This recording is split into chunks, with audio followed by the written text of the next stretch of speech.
Disculpe, ¿se ve la diapositiva con ustedes? Sí se ve, licenciado. Sí, licenciado. Sí, licenciado, gracias. Sí, licenciado, se mira. Gracias.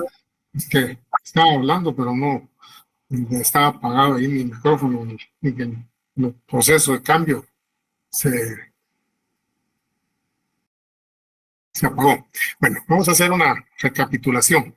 La semana pasada empezamos a hablar de este punto, que es la asociación profesional, y yo el día miércoles le dicté todos los títulos que contiene, ¿verdad?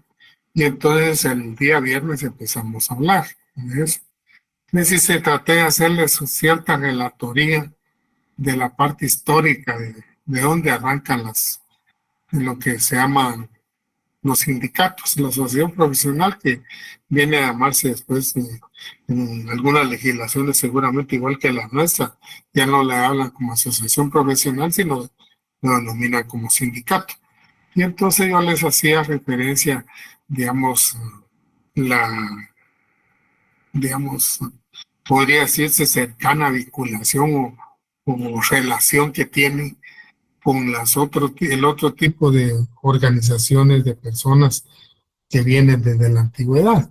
Cuando les hablaba yo de los gremios de oficios que formaron las corporaciones de oficios en la Edad Media, que participaron en cuestiones políticas y que luego pues son sacadas del ámbito político, ¿verdad? Por una nueva corriente de pensamiento que es el liberalismo. Para el liberalismo no fue una cosa suave tampoco, pues, porque el liberalismo se enfrentó contra el absolutismo y al final lo venció.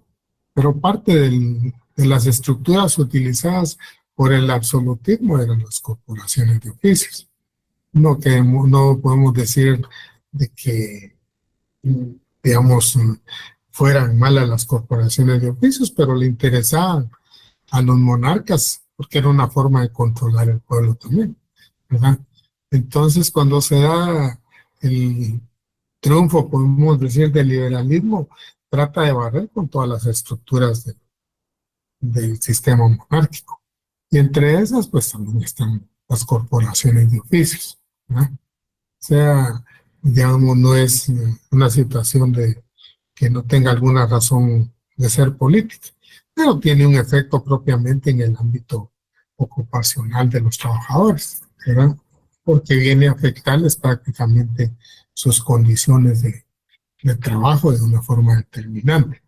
Entonces yo aquí les hacía referencia a la etapa en que se da la prohibición para eliminar esos elementos, y que en esa etapa de prohibición, digamos, empiezan a surgir formas de organización de los trabajadores con una visión un poco diferente, que son las mutualidades, ¿no? Para socorrerse.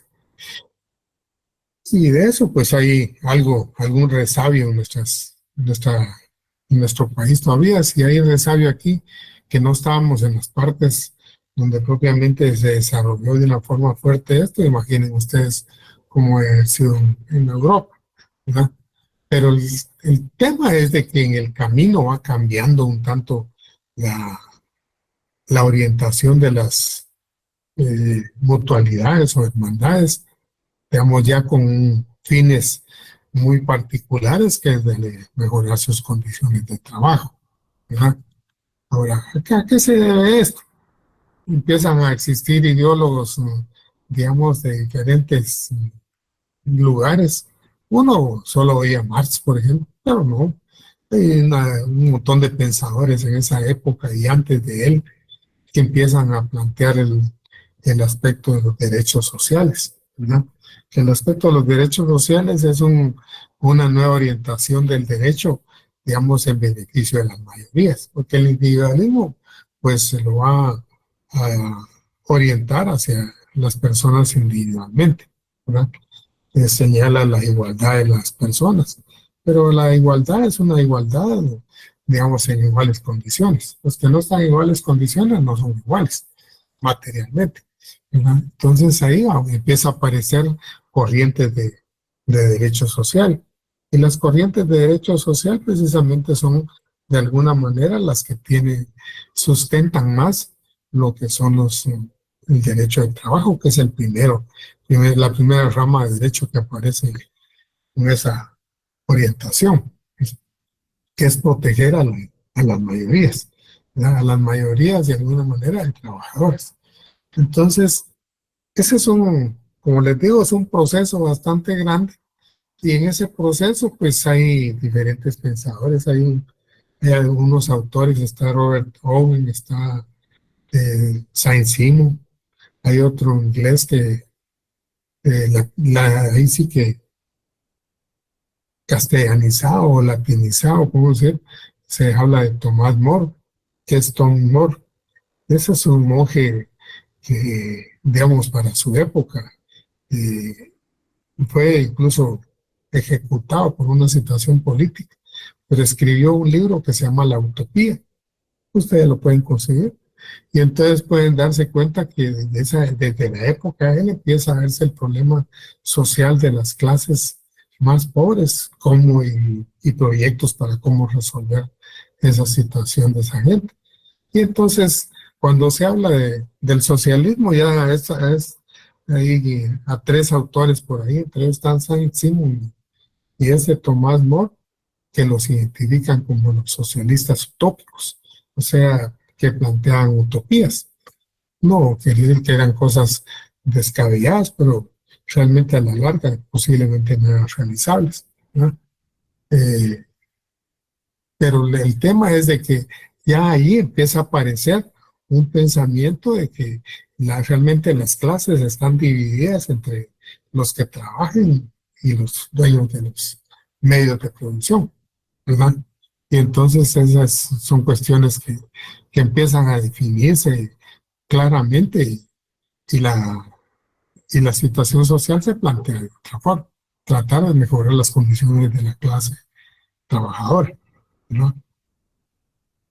Cuando ya se plantea ese punto de vista es que aparecen ya las orientaciones sindicales, porque van por esa línea, tratar de mejorar las condiciones de trabajo, ¿verdad? Entonces, en la parte baja de la diapositiva que ustedes tienen ahí, tienen las corporaciones de oficios que tienen de base los gremios de oficios, las mutualidades o hermandades, que es como quien dice las instituciones que aparecen en el medio de que digamos, como antecesores de los sindicatos, como una forma de organización de los trabajadores antes de los sindicatos, ¿no? Cuando aparecen los sindicatos, las mutualidades como que van dejando de tener un poquito de importancia, porque, digamos, los países van regulando ya un poco digamos, ciertas reglas de previsión social. Y entonces los estados van tomando la política de meterse a regular la previsión social, ¿verdad? Y entonces la importancia la van tomando los sindicatos, que son los que nos interesan de alguna manera, ¿verdad? Luego yo les hablaba de por qué la doctrina habla de asociación profesional. Les decía yo que era en relación a que era una asociación en torno al oficio, la profesión que desempeñaban los trabajadores, porque normalmente los primeros sindicatos o las primeras asociaciones profesionales son normalmente de tipo gremial, o sea, se unen personas que tienen el mismo oficio, ¿verdad? En la actualidad, digamos, los sindicatos, digamos, por lo menos en el caso nuestro, tienen otra conformación. Imaginen ustedes, en una empresa se hace un sindicato, y así como puede afiliarse el mensajero, se puede afiliar, si es una empresa fabril, los obreros, o si es una empresa comercial, los vendedores, y por otro lado los que se dedican a hacer las compras, o qué sé yo, o sea, diferentes actividades, ¿verdad? Pero originalmente, como es por profesión propiamente que desempeña, posiblemente la relación laboral está de otra manera. Se habla de asignación profesional. Sin embargo, es en Francia donde aparece el término del sindicato, ¿verdad? Después les hablé yo de lo que era la diferencia entre sindicato y sindicalismo. Y aquí les pongo, creo que hay una más de las que yo les comenté ahí, digamos, de formas de orientar el sindicalismo. Guillermo Cabanillas, en una su exposición hace relación a un autor que se llama Birney. Birney, digamos, hace un análisis y refiere que el sindicalismo es consecuencia del industrialismo. Y obviamente el sindicalismo aparece, digamos, en propia revolución industrial europea. O sea, cuando los países de la parte norte de Europa empiezan a industrializarse, es que aparece el sindicalismo, no aparece antes, ¿verdad?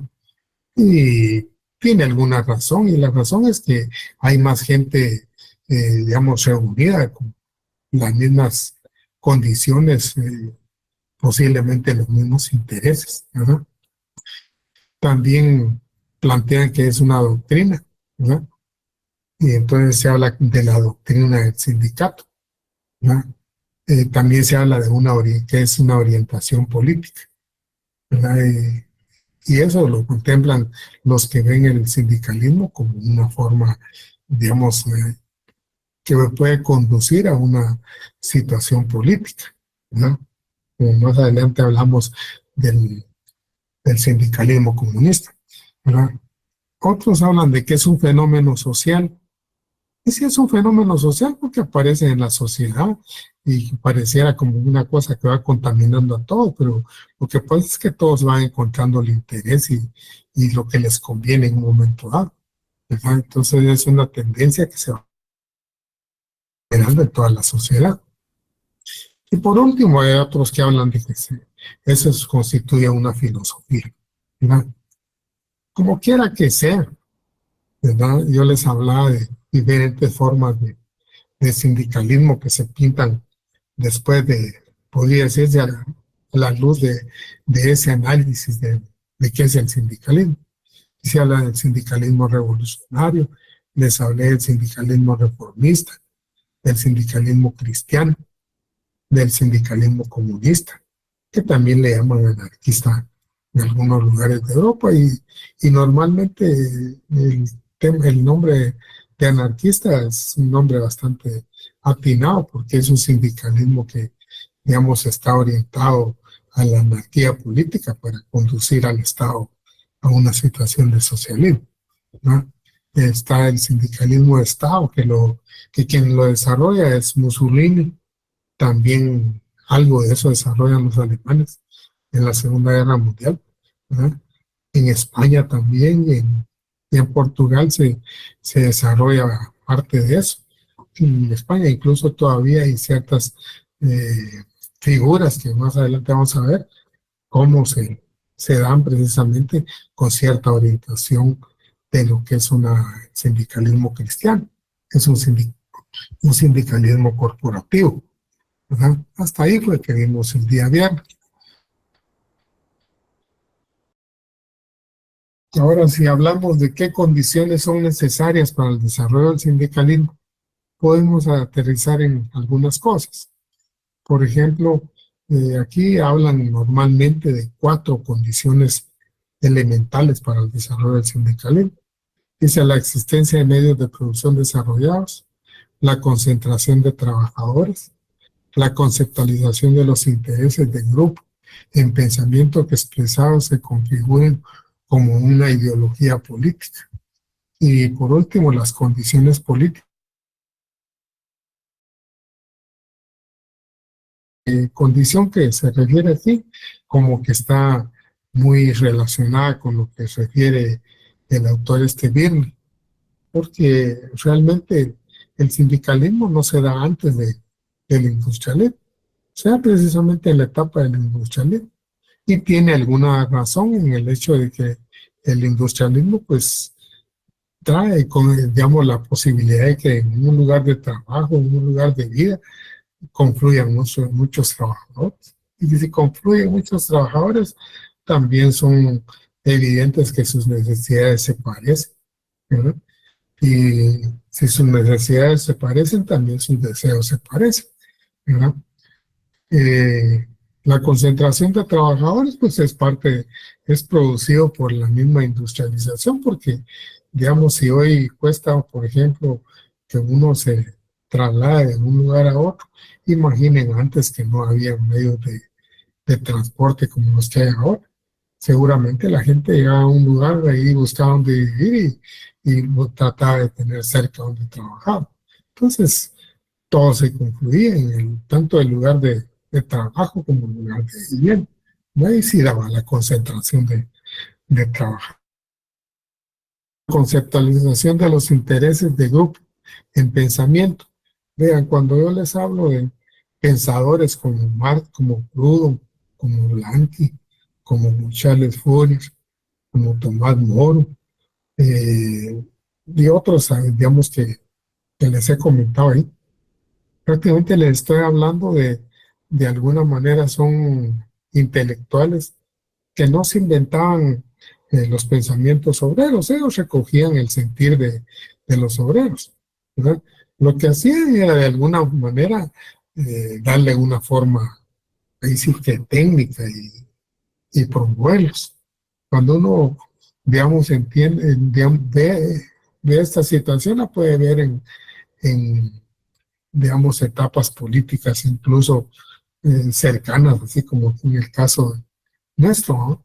Por ejemplo, ustedes habrán visto en el edificio, por ejemplo, dice Oliverio García Castañeda de León, dice, mientras haya pueblo, habrá revolución. Ustedes, digo así, muy claro a esa expresión, encontrarán y podrán decir en un momento dado, esto no tiene mucho sentido. Pero cuando lo expresó Oliverio Castañeda de León en aquel momento, Guatemala vivía un momento de mucha tiranía y de muchos jóvenes que se oponían a esa tiranía y había, digamos, lemas y cuestiones que se gritaban en las calles. Entonces, así como ese, hay, digamos, situaciones que se vivieron en la etapa cuando aparece precisamente las organizaciones sindicales. La misma situación se da, ¿verdad? Por ejemplo, Marx escribe un libro que se llama el Manifiesto Comunista, da algunos, no se puede decir lineamientos, pero algunas ideas, como, digamos, el Manifiesto Comunista lleva a la conclusión de que los países del mundo van a llegar digamos, a establecer otras formas de gobierno.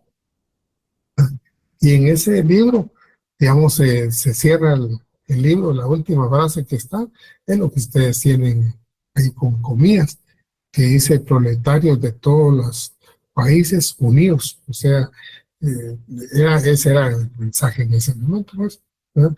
Y el sindicalismo crece en la medida en que, digamos, se va nutriendo a nivel general, no en formas aisladas, sino que va tratando de involucrar, digamos, a la clase trabajadora de todos los países del mundo, ¿no? Entonces, por eso es importante tener en cuenta que estas cuestiones como que son una consecuencia de la otra. Ahora bien, hay una cosa curiosa. Puede haber concentración de trabajadores, pueden haber la existencia de medios de producción desarrollados, que eso permite muchos trabajadores, pueden haber conceptualización de pensamientos y de intereses de los grupos de trabajadores, ¿verdad? En un momento dado hasta lemas, hasta cuestiones, palabras de batalla, puede haber todo eso. Se desarrolla el sindicalismo realmente. Lo necesario es que en los países se den las condiciones, porque mientras haya prohibición, mientras haya la posibilidad de integrarse a los trabajadores, puede haber todo, pero menos eso, ¿verdad?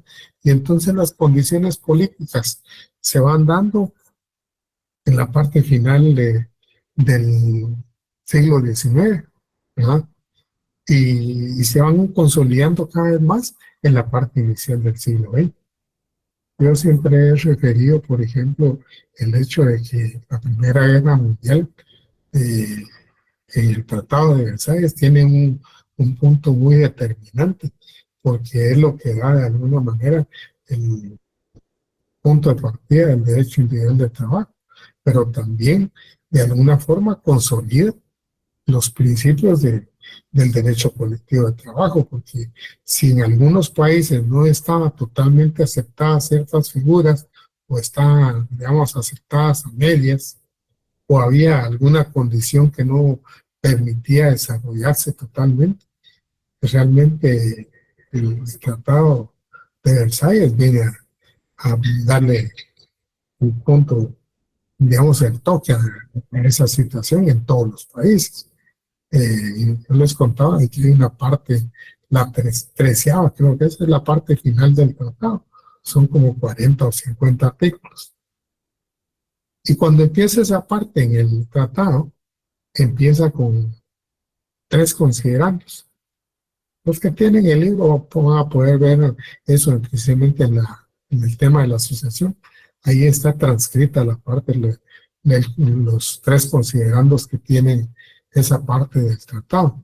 Y al leerlo se van a dar cuenta lo importante, por ejemplo, que es para los países ganadores de la guerra, buscar la forma de que la paz del mundo no solo es de cuestión de armisticio, sino que es la paz, digamos, porque haya gente que esté en condiciones de vida mejor, ¿verdad? Que se le permitan sus derechos laborales, en una serie de cuestiones. Y les digo, cuando uno lee, ustedes, cualquier ley que vean, la toman desde el principio y tiene algunos considerandos. Los considerandos son las razones por las que se emite la ley que viene después. Cuando uno funciona como juez o como magistrado, por ejemplo, se da cuenta que las sentencias empiezan con una parte considerativa. Son los considerandos. ¿Por qué resuelve uno en cierto sentido? ¿No? Pues esa parte del tratado, los 3 considerandos están orientados. ¿Por qué es tan importante regular el derecho de trabajo? Emitir leyes que regulen el derecho de trabajo a nivel mundial, ¿no? Para tratar de conseguir la paz mundial. Entonces, si ustedes se dan cuenta, viene a ser esa parte como que de la parte que le pone el toque al proceso de desarrollo digamos, de las condiciones políticas. Porque ya con eso los países no pueden asumir una actitud negativa a que se desarrollen organizaciones. Yo siempre les comento a muchos estudiantes que cuando lean el libro de López Larraín se van a dar cuenta que en 1920 había, digamos, dirigentes sindicales en Guatemala. No podían haber sindicatos si no había una ley, alguna cuestión que dispusiera cómo era que se reconocían los sindicatos, cómo se inscribían. No había nada de eso. O sea, era una cuestión que ustedes quieren un tanto de hecho, ¿verdad? Pero el tema es de que estaban basados en leyes que habían alcanzado cierta condición universal. Y entonces se dan las condiciones políticas. No solo ahí, sino que en muchos lugares del mundo para que el sindicalismo pueda desarrollar. Obviamente eso viene, digamos, no se va a dar exactamente igual en todos los países, porque en cada país hay diferentes tipos de gobierno, hay diferentes tipos de pensamientos, ¿verdad? De personas que controlan el poder. En cada país hay, digamos, lo que se llaman los poderes fácticos o los poderes materiales, ¿verdad? Entonces, principalmente el principal poder material es la oligarquía que hay en cada país. Y la oligarquía es el grupo dominante que, digamos, se ha hecho del poder históricamente, ¿verdad? A la par de otro poder que es el poder militar. En países así como el nuestro, el poder militar a veces toma tanta participación, tanta actividad, que en un momento dado casi deja por un lado el poder de la oligarquía, pero como la oligarquía siempre es un poder más fuerte, porque el poder económico busca la forma de lograr su ubicación nuevamente, ¿verdad? Entonces, ¿qué nos dice eso? Eso es lo que va a, digamos, permitir en un momento dado que haya el sindicalismo, pero el sindicalismo va a orientarse en cierto sentido. Y eso es lo que el otro tema, las formas de regir el sindicalismo, porque el sindicalismo no se va a regir igual en todos lados, se va a regir conforme las fuerzas, digamos, los grupos de poder en un país lo permitan, ¿verdad? Conforme el desarrollo que ha tenido el poder civil del país. Si hay un país donde ha logrado ciertos, digamos, reclamar y, digamos, procurarse de ciertos derechos, pues obviamente, digamos, las formas de regir van a ser más orientadas a eso. Pero si no se ha dado, sino que sencillamente la oligarquía ha mantenido ciertas reglas, va a regir de una manera más cerrada, más conservadora, ¿verdad? Menos democrática. O sea, hay diferentes orientaciones que se le pueden dar al mismo sindicalismo. Y de las que ustedes miran acá, digamos, hablamos de 6, que son prácticamente 3, ¿no? 3 de una y 3 de otra. Entonces, posiblemente haya otras orientaciones en contra del sindicalismo, pero lo que más aflora son estas figuras. Entonces se habla de la sindicalización obligatoria. En contraposición con eso se habla de una sindicalización voluntaria. Se habla de una sindicalización vertical.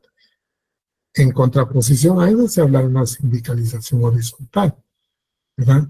Se habla de una sindicalización única y en contraposición a eso se habla de una sindicalización integral.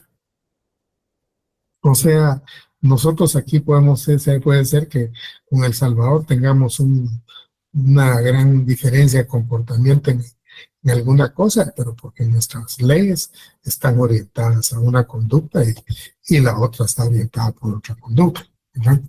Entonces, empiezo con la sindicalización obligatoria. Cuando se habla de sindicalización obligatoria, no podemos hablar de una sindicalización que la ley constitucional o de la ley ordinaria obligue a la persona a que tenga que formar parte de un sindicato, porque un principio casi universal es la libre autodeterminación. O sea, cada persona que debe hacer lo que quiere. Pero o sea, también a veces hay ciertas limitaciones, ¿verdad? No es totalmente, no es definitivo eso, de que puede hacer lo que le da la gana, sino que hay ciertas limitaciones, ¿verdad? En el caso de Guatemala, por ejemplo, el día que ustedes se gradúen de decir si yo quiero me afilio al colegio de abogados y si no, no. No, se tiene que afiliar al colegio de abogados, porque si no, no puede ejercer, ¿verdad? Si un médico, digamos, se gradúa de médico y no quiere afiliarse al colegio, no puede ejercer, ¿verdad? O sea, en el caso de Guatemala, hay, digamos, una afiliación que es obligatoria, y es la colegiación profesional, ¿verdad? Ahora, ¿esto por qué se da? Porque dice que es para proteger precisamente la forma de desempeño profesional. Y hay otras cosas, pues, pero hasta donde yo conozco, esta es una cuestión que es impuesta y es obligatoria, ¿verdad? Ahora, en cuanto a sindicalización, digamos, hay un principio que se tiene como un principio universal, y es de que cada persona tiene el derecho de afiliarse o no a un sindicato, ¿verdad? De formar parte de un sindicato o no formarlo, digamos, entonces es una autodeterminación.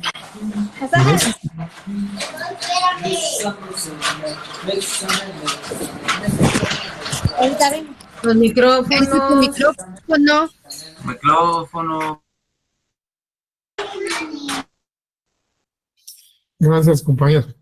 Pues les decía de que en el tema digamos, en el ámbito sindical, hay la limitación de ese principio, que ese es un principio que sí rige para el sindicalismo, o sea que no puede imponerse de una forma obligatoria, así a priori, ¿verdad? Pero entonces, ¿qué es lo que se permite? Se permite que en los centros de trabajo, según las condiciones de trabajo que se negocien, se puedan imponer ciertas condiciones que podrían conducir a una sindicalización obligatoria. Y eso es lo que ha funcionado históricamente, ¿verdad? Y ha funcionado históricamente porque en países como Gran Bretaña, Alemania, Francia, en esos países normalmente la sindicalización obligatoria también existe en Estados Unidos y también existe en México, ¿no? Ahora, ¿cómo existe eso? Como les digo, que en los cuerpos normativos de condiciones de trabajo que se firma el sindicato con la empresa, se pueden poner ciertas condiciones. Eso no va para todos los ciudadanos en general del Estado, pero sí a la larga va influyendo de una forma determinante en todos los trabajadores.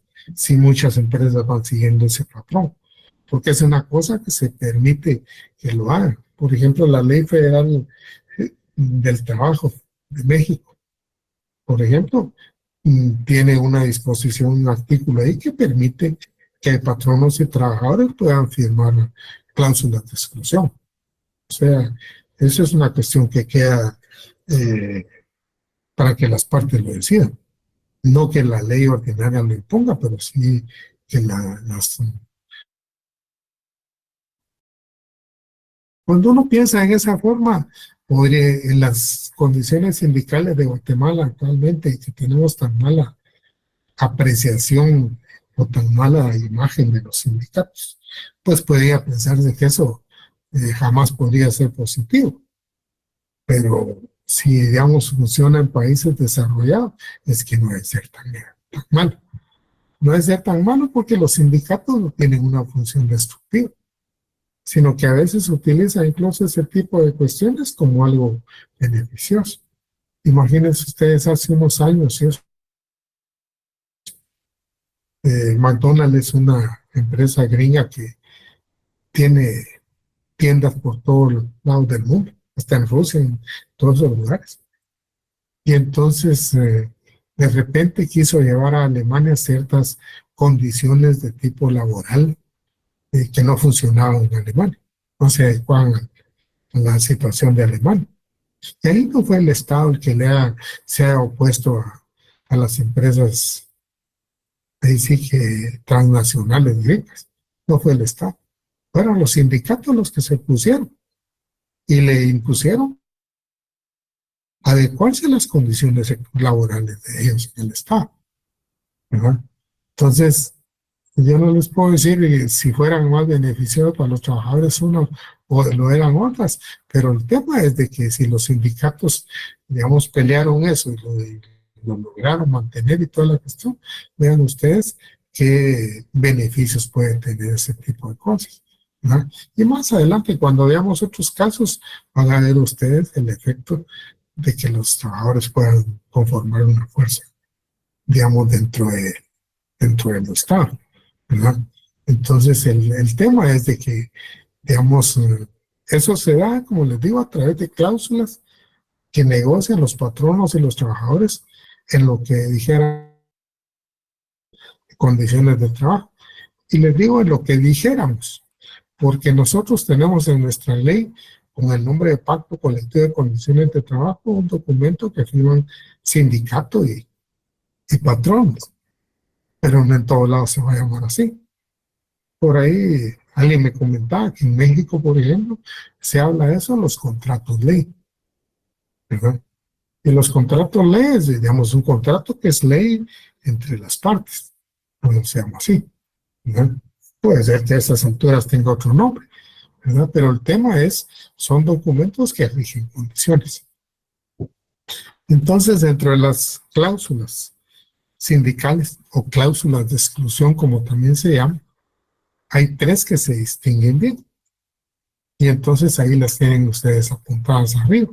Está la cláusula de exclusión de ingreso, que consiste en que si un patrono, por ejemplo, en un pacto colectivo, con un documento de esta naturaleza, firma con el sindicato que solo se van a aceptar trabajadores afiliados al sindicato, pues solo trabajadores afiliados al sindicato se aceptan. Cualquiera de ustedes me dirá, pero eso no puede ser porque son afiliados al sindicato, si están en empresas, sería lo que ustedes me dirían. Pero les digo, eso es lo que es en Guatemala, pero en otros países no funciona así, ¿verdad? Aquí mismo, hace años, digamos, había ciertas situaciones que se pueden tomar como ejemplo. Es que hace muchos años, casi todos los trabajadores en panadería, los panificadores, eran afiliados de un sindicato de panificadores. Trabajaran en las panaderías, no trabajaran. Se da una conducta muy peculiar en ese oficio en Guatemala. Y es el caso de que, digamos, había ahí, creo que es como 26 o 21, es como 28 calles más o menos, de la avenida Bolívar. Antes había el edificio parece que edificación, había un cine ahí que se llamaba Venecia.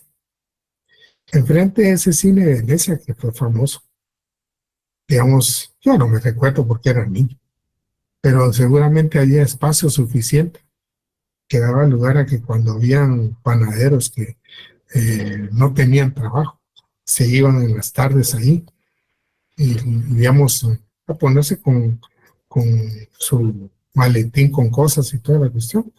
Entonces los dueños de panadería, donde no les llegaban panaderos que por alguna razón no habían llegado a trabajar, sencillamente llegaban ahí, llegan a contratar panaderos para ese día, o a veces para más de ese día, ¿verdad? Y ese era un intercambio que daba lugar a que la mayoría de panaderos se conocían, ¿verdad? Entonces, cuando formaron el sindicato, seguramente, no sé si el sindicato fue después o fue antes de ese fenómeno que yo les digo, se daba el caso de que era un sindicato gremial, pero realmente era un sindicato gremial porque los panificadores habían de todas las panaderías, de la mejor, de las Victorias, creo que existía en Europa, y digamos, la Bimbo no existía, y las panaderías que habían en ese tiempo y panaderías pequeñas también, pues, ¿verdad?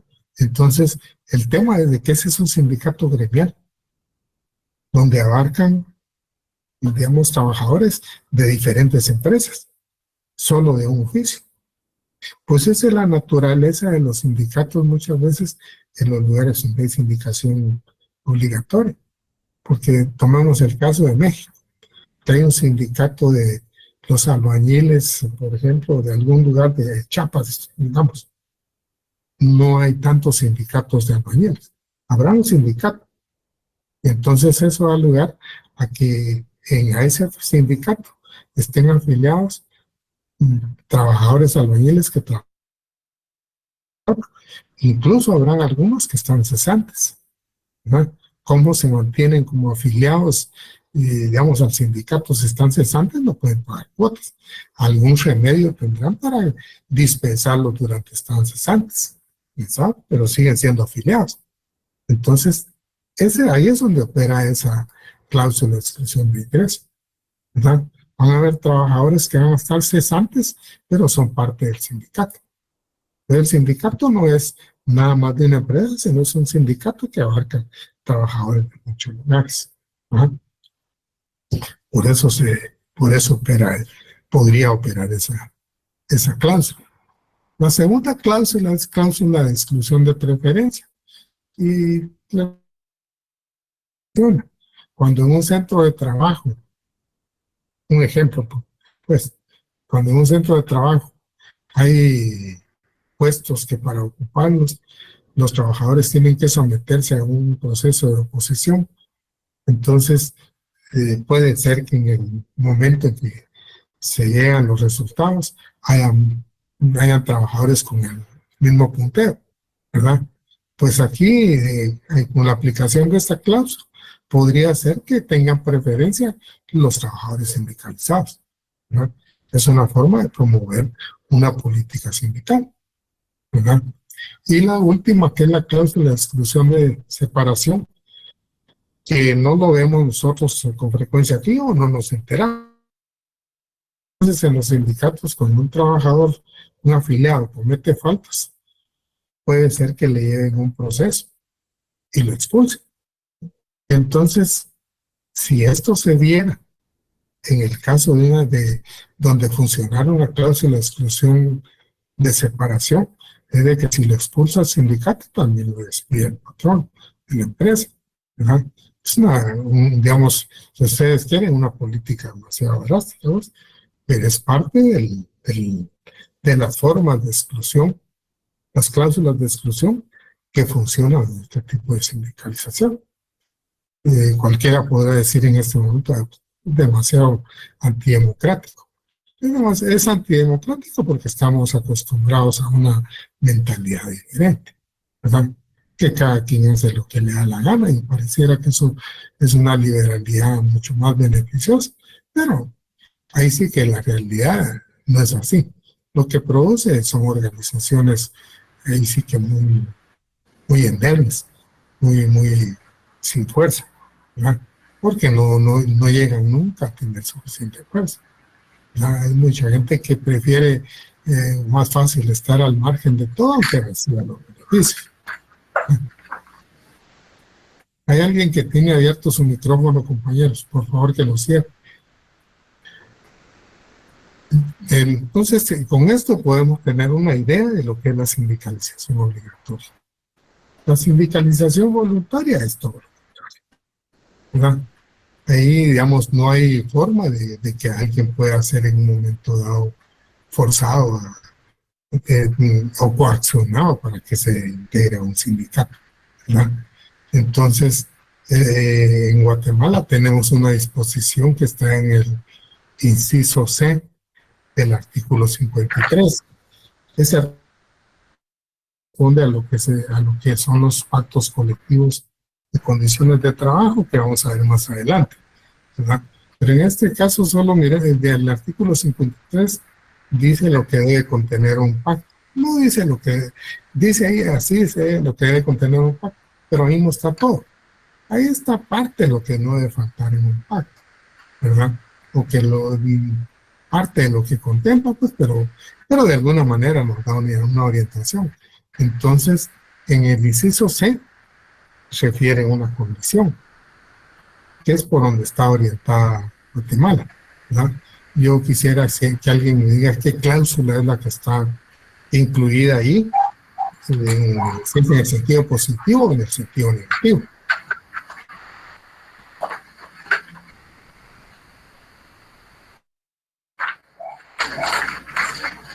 Compañeros, hay alguien que tiene abierto su micrófono, por favor que le cierre.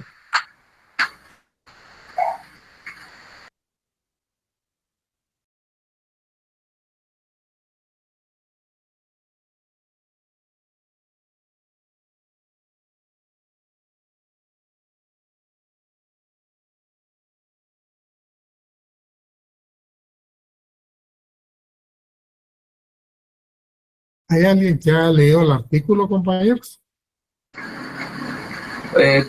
Buenas noches, licenciado, con mucho gusto.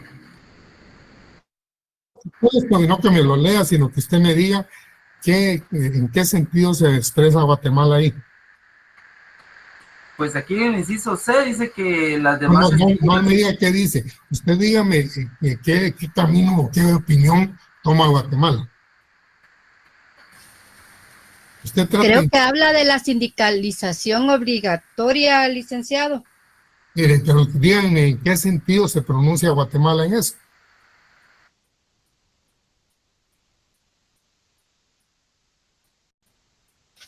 Si yo les digo que la ley mexicana dice que los trabajadores y los patronos pueden firmar cláusulas de exclusión, ¿en qué sentido se está pronunciando? Un sentido positivo de las cláusulas, ¿verdad?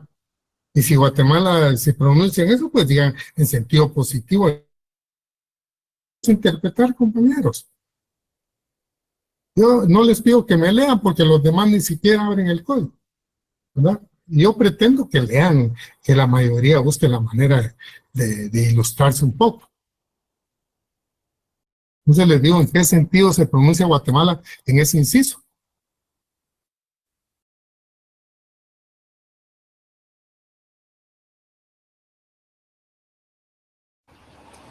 En sentido positivo, licenciado. Sentido positivo. Sí. Casi no le oigo, pero dice en sentido positivo.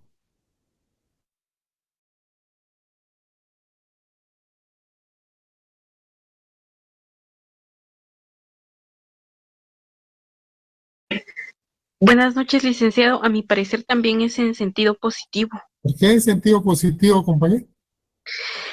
Según lo que yo logro entender, porque se refiere, por ejemplo, a los salarios y a las vacaciones de los trabajadores. ¿Será que yo estoy viendo mal el inciso?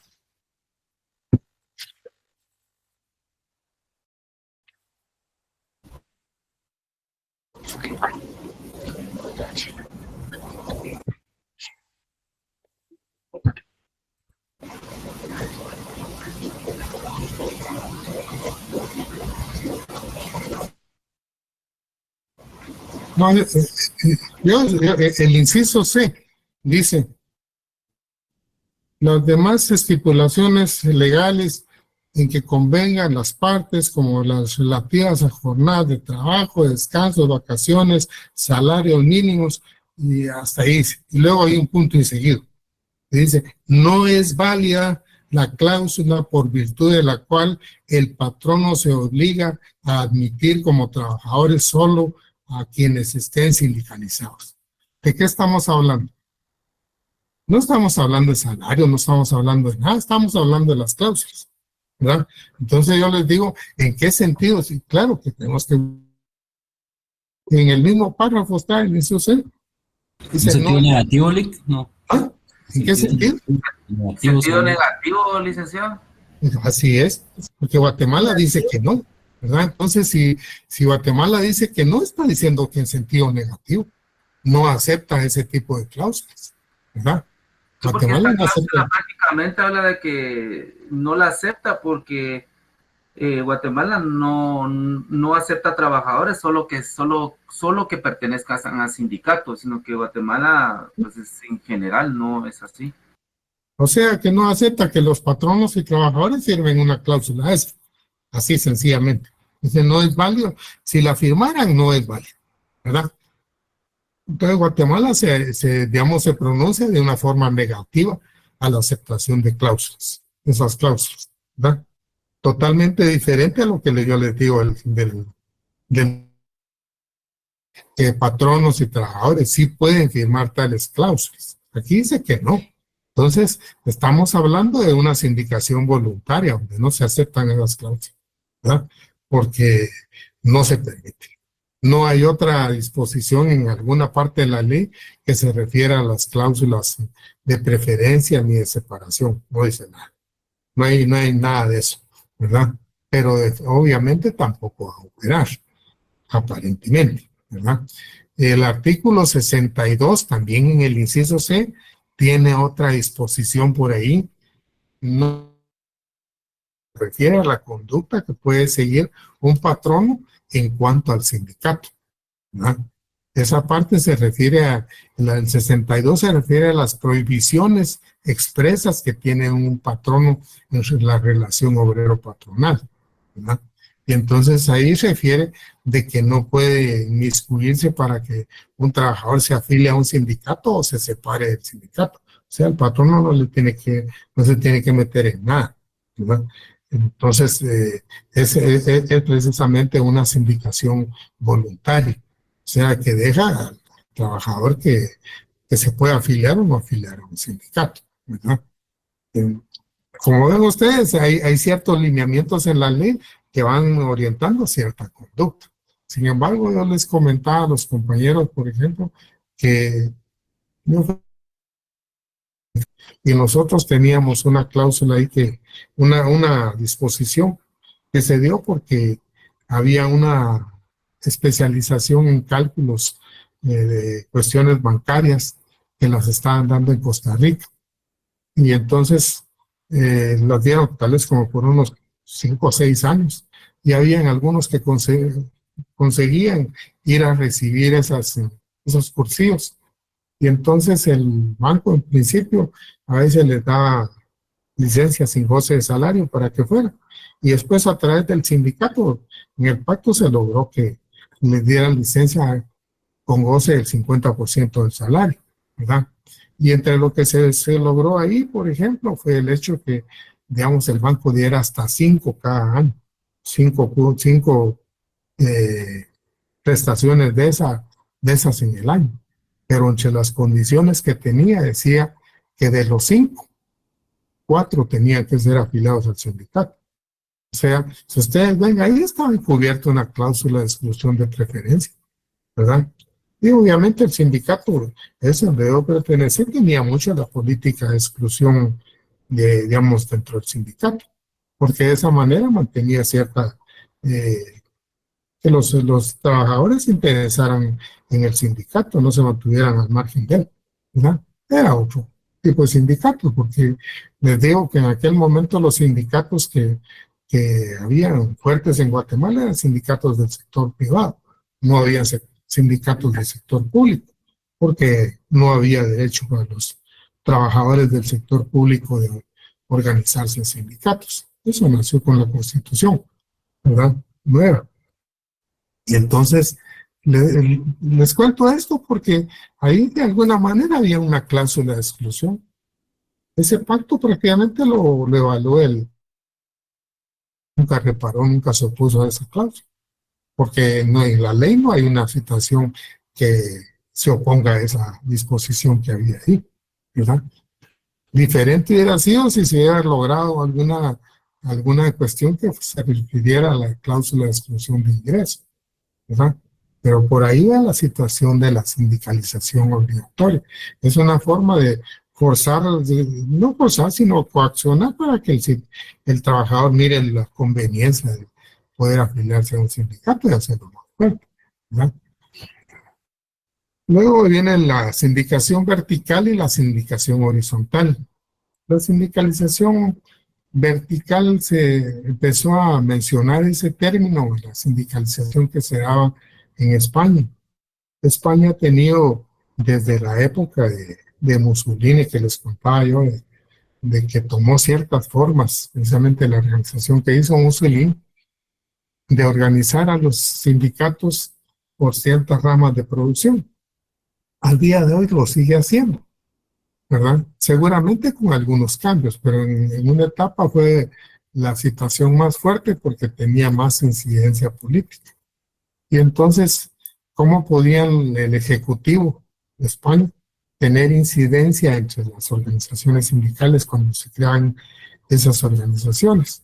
Y era de que se creaban esas organizaciones, pero los representantes o los nombraba el Ejecutivo entre delegados del Ejecutivo o entre personas que proponían los sindicatos y ellos tomaban la decisión quién era el representante, ¿verdad?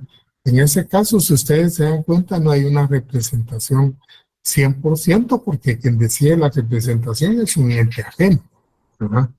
Pero para efectos de control del gobierno, por ejemplo, de las autoridades de gobierno, sí tiene un control precisamente porque quien es electo, de alguna manera, pues,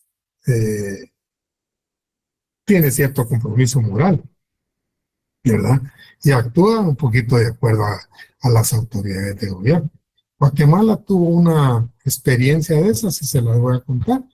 Cuando se dio el golpe de Estado,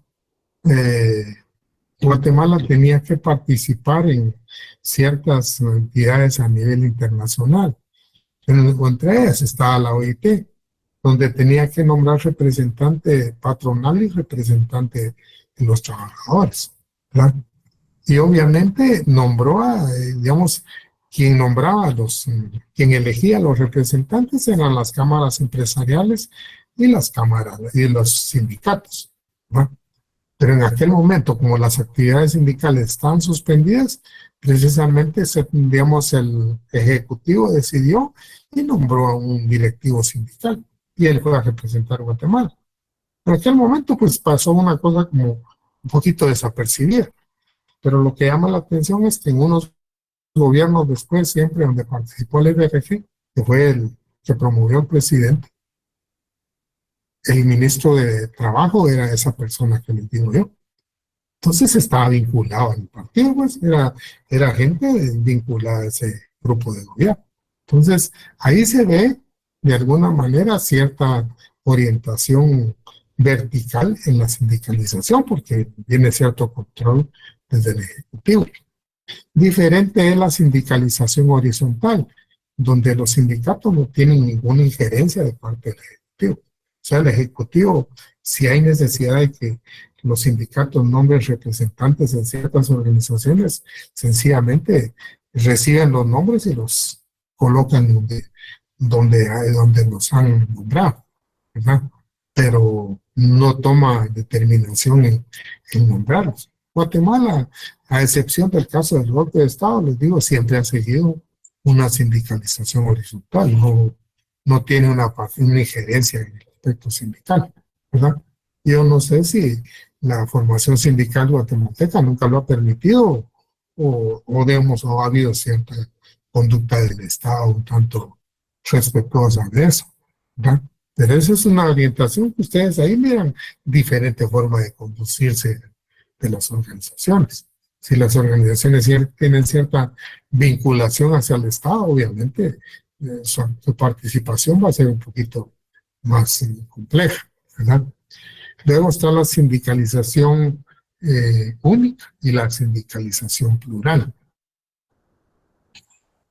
Y entonces la sindicalización única, para que ustedes se hagan una idea, hasta 1983, no sé si a ustedes se los comentaba yo, o fue a la otra sección, de que había un artículo en la ley, en el Código de Trabajo, que refería que cuando se tramitara el reconocimiento de un sindicato, si en la empresa donde se está tramitando el reconocimiento del sindicato ya existía otro sindicato, el Ejecutivo podía abstenerse de autorizar el reconocimiento del otro sindicato para evitar conflictos intersindicales, algo así decía.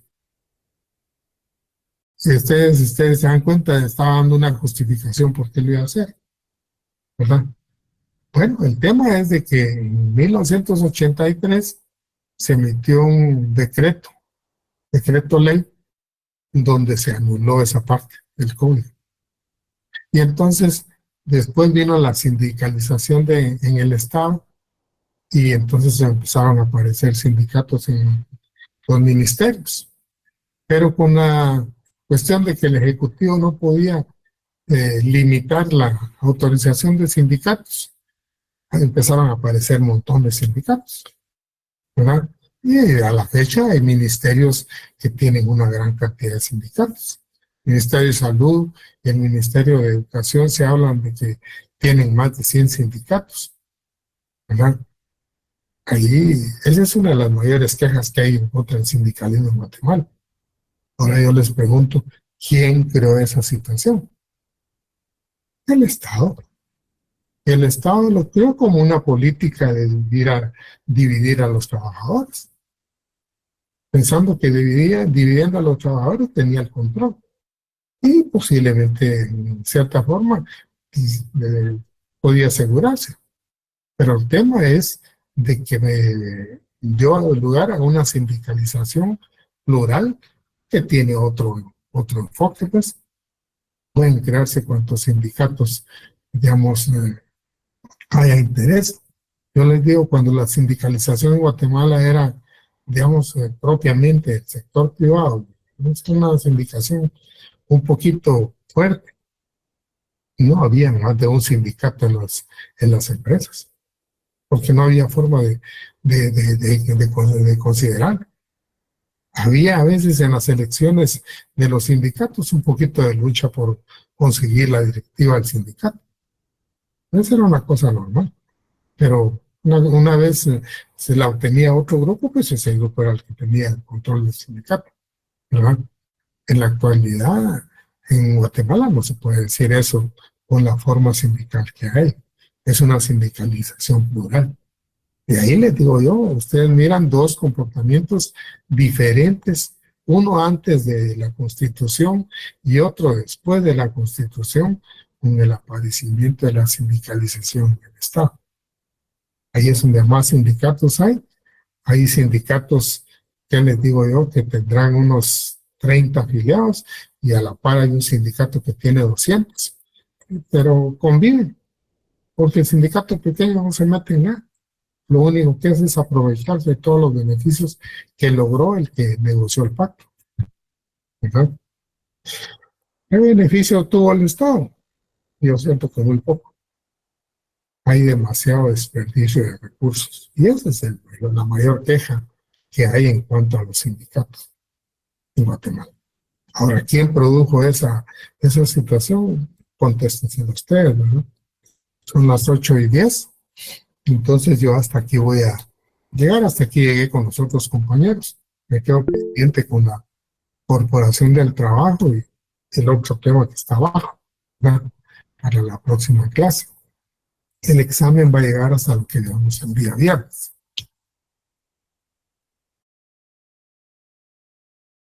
Entonces, si hay alguna pregunta, compañeros, yo los escucho y si no, nos quedamos aquí. Licenciado, una consulta, las diapositivas que usted está usando las va a compartir por Classroom. No, oye, yo se los puedo poner ahí, de hecho se las he puesto para que le tomen captura de pantalla o bueno. si eso es lo que he hecho. Si usted no lo ha hecho, o sea, hay otros que sí lo han hecho. Yo pero digamos, eso solo me sirve a mí de guía para recordarme de qué les voy a hablar. Porque todo lo que les hablo no está ahí, pues, ¿verdad? Y está la primera. Yo les digo, pueden tomarle captura de pantalla o pueden, yo no sé si están grabando la videoconferencia, yo no la puedo grabar, ¿no? Esta es la segunda.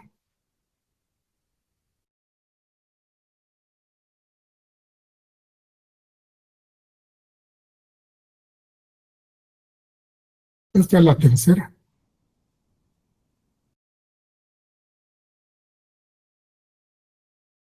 Gracias, Lick. Feliz noche. Esta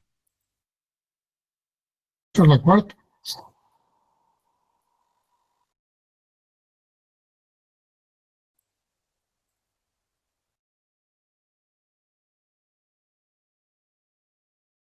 Y aquí está la quinta, la que hemos, hasta donde llegué el día de hoy.